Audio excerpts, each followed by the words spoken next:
नालंदा विद्यापीठाचा नवा परिसर भारताच्या सामर्थ्याची ओळख निर्माण करून देईल असा विश्वासही पंतप्रधानांनी यावेळी व्यक्त केला।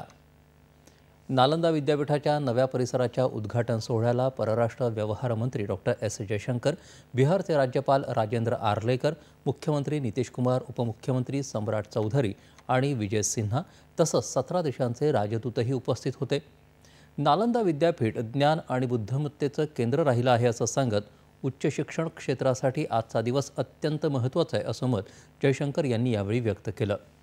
ज्ञानाचा जागतिक पूल या विद्यापीठाच्या निमित्तानं पुन्हा एकदा बांधला जात आहे असं जयशंकर म्हणाले। भारत आणि आसियान देशात आजही नालंदा विद्यापीठाचं अध्ययन सुरू आहे असंही त्यांनी सांगितलं।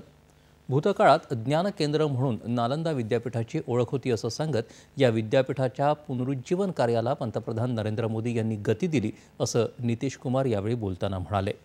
सध्या 17 देशांमधील 400 विद्यार्थी या विद्यापीठात शिक्षण घेत आहेत असं त्यांनी सांगितलं।